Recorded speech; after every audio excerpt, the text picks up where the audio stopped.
Assalamualaikum warahmatullahi wabarakatuh. Jadi kali ini penulis mau bahas soal server ya. Jadi yang namanya server itu banyak ya miskonsepsi.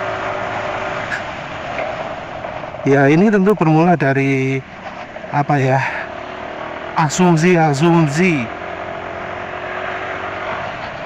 Ya penulis tentu jadi punya asumsi-asumsi, tapi ini berdasarkan pengalaman. Jadi yang namanya server itu butuhnya adalah reliabilitas. Nah, untuk reliabilitas dibutuhkan apa saja? Untuk reliabilitas sendiri ya ada dari sisi hardware, ada dari sisi software. Kalau untuk server rasanya sudah nggak relevan lagi kalau kita ngomong soal harga ya. Jadi selalu pakai yang terbaik. Tapi tetap saja ada sih problem-problem yang terjadi karena hardware-nya kurang baik. Jadi walau beli server impor harga mahal, tetap ono sing murah. Di hardware juga ada software-nya. Jadi hardware itu ada namanya firmware. Software yang mengoperasikan hardware-nya dari sisi hardware. Jadi kalau software itu mengacu pada sesuatu yang diinstal di hard disk atau SSD, firmware itu sudah ikutan sama hardware-nya.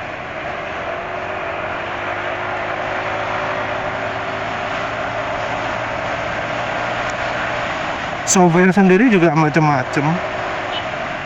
Yang mempengaruhi reliabilitas ya salah satunya adalah Windows.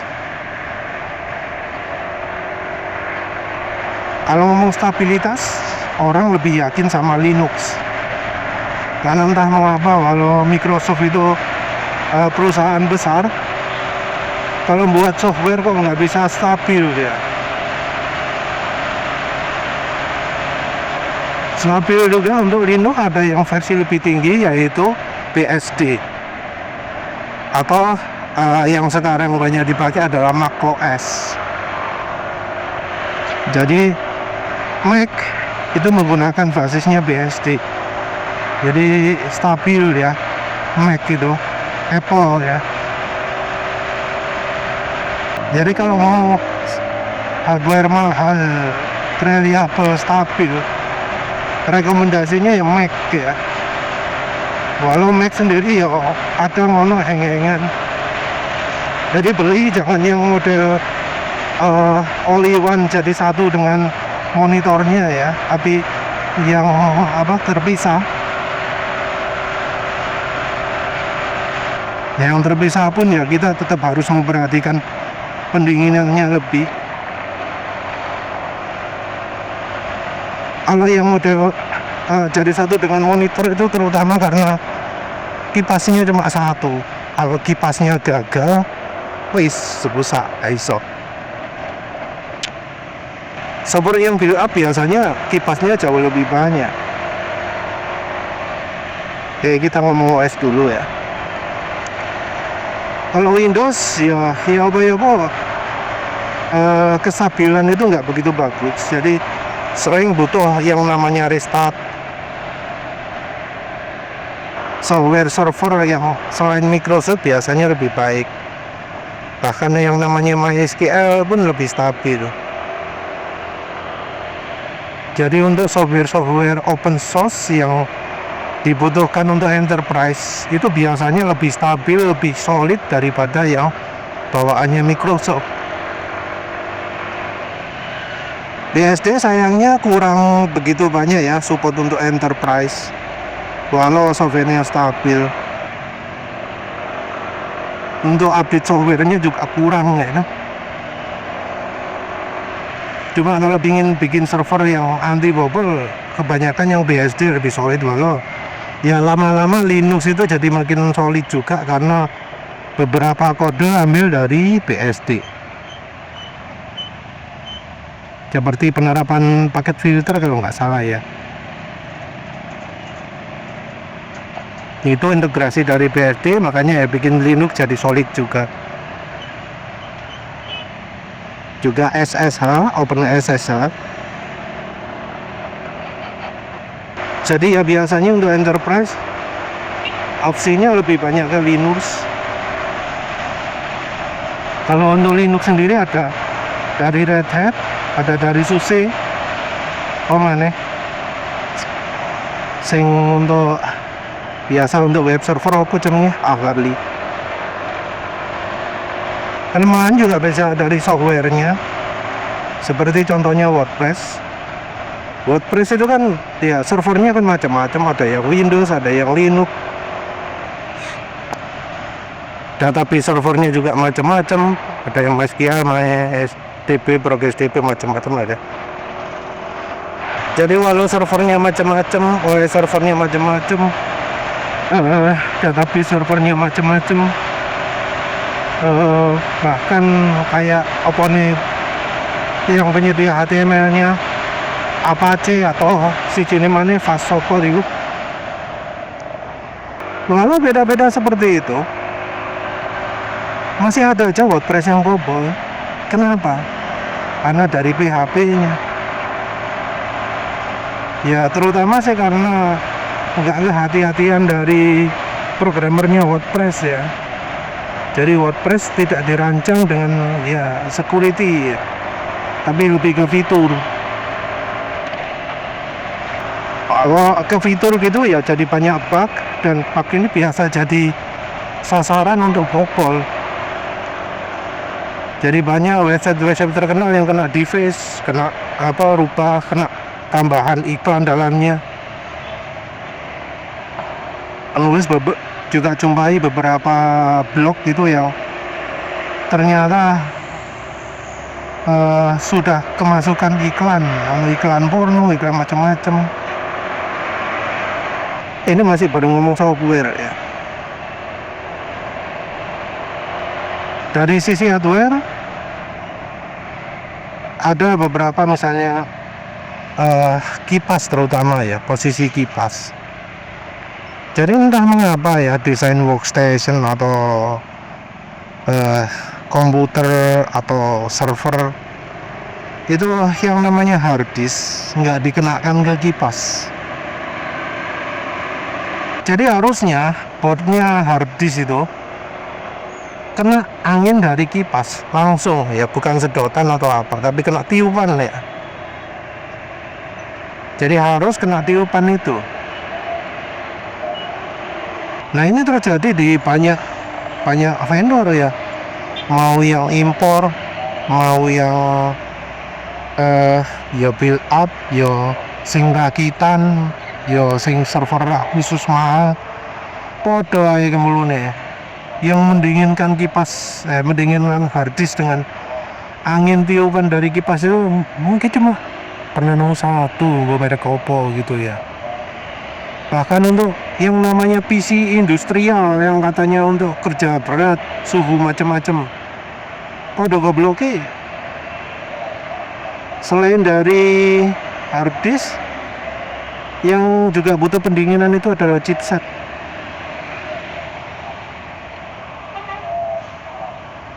Jadi yang namanya chipset itu suhunya bisa sangat-sangat panas ya, bisa sampai 70 bahkan 90 derajat lebih. Anehnya bagian itu nggak dikenai bagian pendinginan. Mungkin cuma beberapa PC gaming saja yang memperhatikan pendinginan di sisi chipset ini, karena biasanya yang diperhatikan cuma CPU. Bagian variabel lain dari harddisk itu adalah software yang mempengaruhi untuk rate-nya. Jadi entah mengapa yang namanya software rate itu kok jadi butuh nulis ke harddisk, itu apa bodohnya itu. Jadi yang namanya software rate itu entah kenapa harus didukung oleh OS-nya. Kenapa kok nggak lewat ya BIOS gitu ya.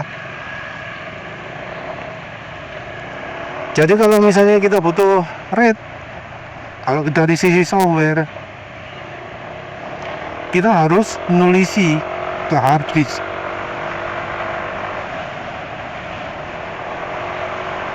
Terus OS-nya juga harus dukung software RAID tersebut. Booting pertama oleh BIOS, habis itu oleh OS-nya. Kalau OS-nya nggak dukung, macet tengah jalan.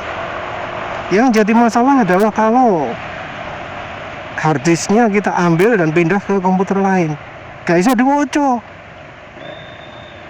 Apa-apaan itu.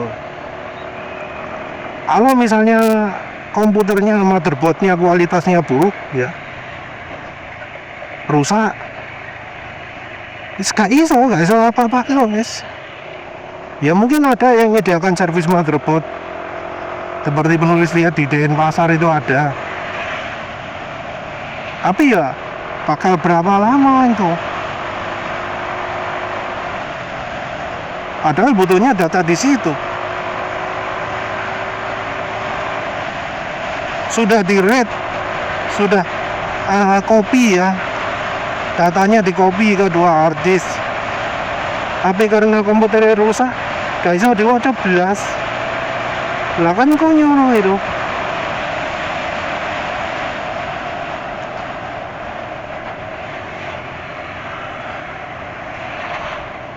Untuk apa RAID kalau nggak bisa diambil datanya di komputer lain? Kan percuma. Hal yang sama juga berlaku untuk RAID hardware.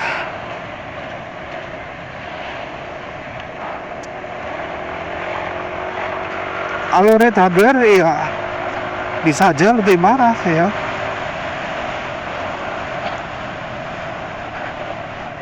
Misal, KT rusak, ono datanya disimpan ya. Tapi ketika kita butuh, wis gak produksi mana? Wis nggak ada produksinya lah, yo sama saja bohong.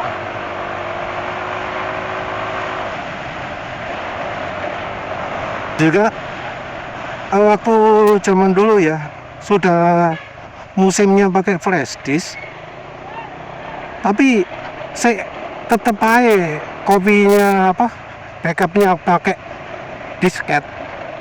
Padahal yang namanya disket itu nggak terlalu awet ya, bisa rusak karena jamur. Jadi kalau kita biarkan tanpa diapa-apakan ya, disimpan gitu ya, yang lebih awet itu justru hard disk ya. Hard disk didiamkan 10 tahun, diakses ya bisa iso kalau interface-nya masih didukung. Sementara itu kalau disket ada kemungkinan rusak. Ya rusak disketnya, ya rusak drive-nya.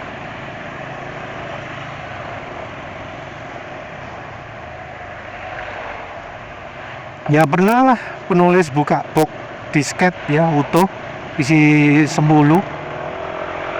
baru segelan penulis buka, banyak gak ada sing kocok, yang kebaca cuma 1. Yang masalahnya disket itu kalau drivernya pernah kemasukan disket rusak, maka disket yang berikutnya bisa akan dirusak, jadi ada paret-paretnya.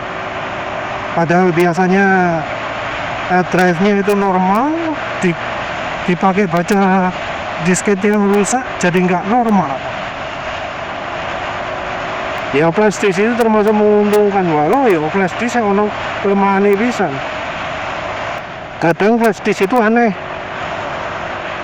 dibaca di komputer ini bisa, komputer satunya nggak bisa. Nah, kalau sekarang musimnya pakai SSD. Kalau SSD ini di mana ya, di bidang server ya, karena jelas ada umur. Kalau untuk kebutuhan kantoran ya mending hard disk ya. Hard disk kalau pendinginannya baik, umurnya bisa lebih dari 10 tahun. Jadi umurnya bisa sangat awet sekali kalau hard disk itu kena angin langsung dari kipas. Sementara SSD mbuh umure piro ya.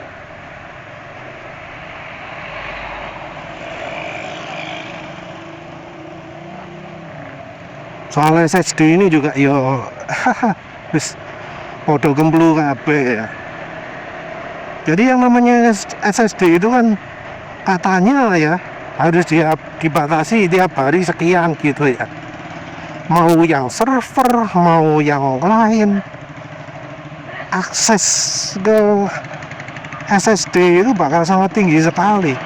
Apa server, baca tulis, baca tulis, baca tulis, atau baca terus. Justru malah klien mungkin yang lebih gencar kalau kliennya itu pakai browser. Kenapa? Browsernya itu kemblu, browsernya itu goblok. Karena yang namanya save data, save session itu dilakukan mungkin tiap beberapa detik sekali. Belum lagi soal case. Aslinya nggak usah case tapi yo maksa aja. Dulu masih bisa ya yang namanya case itu dimatikan. Kalau sekarang wis gak iso. Padahal sekarang ini data lebih banyak yang bukan case. Ya sayangnya sekarang seperti itu. Ya udah itu saja. Terima kasih sudah menonton. Wassalamualaikum warahmatullahi wabarakatuh.